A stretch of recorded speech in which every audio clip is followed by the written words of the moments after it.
The title of my poem is Don't Judge Me. I look in the mirror, I see me. What about me? Who am I? I am whoever I want to be. It's not about what others say. It's about what I say. And I say, don't judge me. Don't judge me. If my hair is too thin, too full, too curly, too straight, too short, too long, too gray, or too bald, don't judge me. Don't judge me at all. If my body's too thin and straight, too thick and shapely, too short, too tall, don't judge me. Don't judge me at all. If my skin tone's too light, too tan, or too dark, don't judge me. Don't judge me at all. Is it all you see when you look at me? Or my freckles, my moles, my scars? Is that all you see? Or flaws when you look at me? Is that all? Why do you judge me? Why? Why? If only you take the time to get to know me. Refer to me by name. Hello, my name is. And you see that you're a lot like me. Have you looked in the mirror lately? Go on, look in the mirror. What do you see? I know what I see. Beauty, look around. It's in all of us.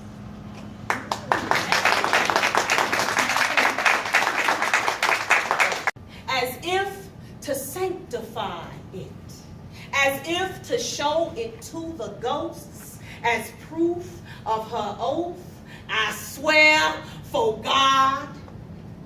They say the sound she made more like a warning than a scream. Slingshot soprano, returning, then going away and reappearing like fingers that move from cotton sack to robe. Undulating water moccasin across a clay bottom creek. They say the sound was a Choctaw vibrato, wail, rising, spine through skin. You can wail here. Swear for God.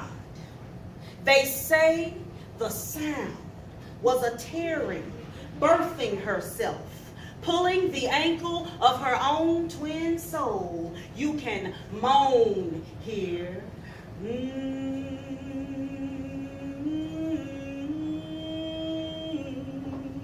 They say the sound was a birthright take-back sound, the clap of a generation writing itself. You can clap here. The sound she made as her yellow legs carried her out of the screen door, away from the man she thought she killed, away from the tableau of 3 terrified colored babies, away from the dazed living room, away from the sound of a skull giving way.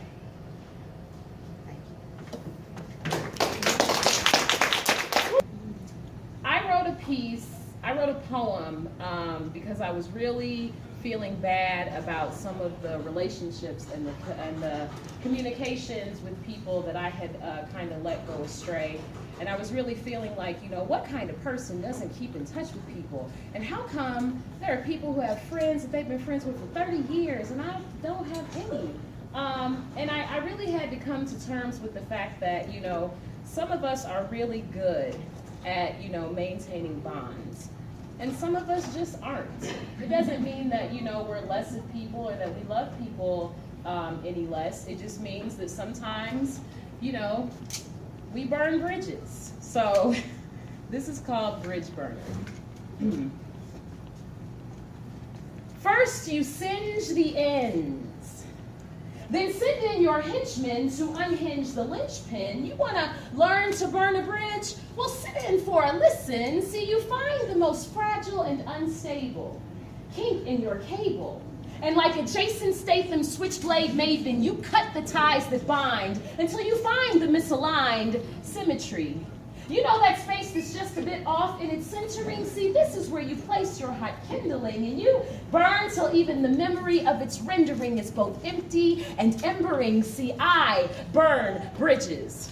Sometimes accidentally, but most times exact and intentionally. In fact, you better not mention me, because some bridges see P coming and they commence to self-combustion. I once burned a bridge that wasn't even there and still managed to scorch the empty air, completely and utterly without the fuckery of subtlety, increased the tension in the suspension, then I lessened the compression, changed up where the expected point of stress is, and I made it epic. I Gilgameshed it. I didn't need pulleys or levers. I just had to be fully invested in the endeavor. And see, after I have measured a bridge's capacity for pressure, I never exceed a weight limit. Because sometimes you just gotta back away and let fate get it. And that rubric for movement will crush that bridge if you choose it. See, pretty arches make easy targets. And don't get me started on how to hard hit a drawbridge. You know the type. They open themselves up and they give you the royal invite, and then so you let down your guard, they withdraw, then you're scarred. That's why the only way I do bridges is if I could do what I do to them. No wrecking crew, just my wits end. Older, new, no structure can withstand the force of my quicksand. So get your ready mix, man, because your little petty fix can't. Heal the place that holds all my logic notions that treat emotion as object, and by the time they notice and try to stop it, I'm in the cockpit focused, ready to drop it. Because whether big lighters or these here transcribers, I am a self-igniter carrying pockets full of fire. My name is Paisha, y'all. And I burn bridges. I am an ordinary woman doing extraordinary things. You can call me thick with it, sick with it, but don't forget, I give birth to babies, turn girls into ladies and boys to men. I am the epitome of strength. My arms will carry loads while my shoulders held the burdens. I am a woman of substance, like Rosa Parks fighting injustice. I'm not afraid to take a stand. My aura demands respect. It's not something I just be saying. It's more a recognition for the women that came before me, paving the way so that I could be free. Like Harriet Tubman led the slaves. I have the ability to take my people to better days. I am an ordinary woman doing extraordinary things. I am a traveling preacher like Sojourner Truth. And I, a woman, is living proof. I am Dorothy Height in the women's movement. I am the reason we have family reunions. I am Angela Davis with my fist held high, not afraid to fight for what's right. I am a little warrior like Willie Barrow. I am an activist and writer like Maya Angelou. I am Phyllis Wheatley, a poet extraordinaire. I am an educator like Ida B. Wells. I am Maria Stewart speaking to the masses advocating equality. I am the first minority in authority, Constance Baker Motley. I am Patricia Harris, first represent us in government. I am Daisy Bates playing an intricate part to integrate schools. I am Mary McLeod Bethune. I am Madam C.J. Walker creating products for your hair. I am the first woman of color to become a millionaire. I am an ordinary woman doing extraordinary things. I am Cicely Tyson playing the role of Miss Jane Pittman, but my stories are not fiction. I am Willie Evans and I understand what it means to be persistent. I am Shirley Chisholm, first to be elected to the House of Representatives. Through adversities we can achieve, jumping hurdles like Jackie Joyner Kersey did. I am the definition of beauty and I love the skin I'm in. Sally Hemming's story explains why I'm so light-skinned. I am a diva like Nina Simone, don't ever underestimate me. I am Josephine Baker crusading for racial equalities. I am Toni Morrison, first woman of color to achieve the Nobel Prize for literacy. I am an ordinary woman doing extraordinary things. I am Mae Jameson, first woman in space. I am Michelle Obama standing beside my husband during the presidential race. I am Johnson L., the first woman of color to be the head of public health.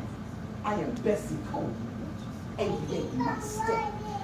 I am Oprah Winfrey, first woman of color to achieve billionaire status. I can do anything. I just have to grasp. God created me to be the womb of man. I embody the spirit of the black woman because I am an ordinary woman doing extraordinary things. So the next time you hear me say my aura demands respect, stand, please.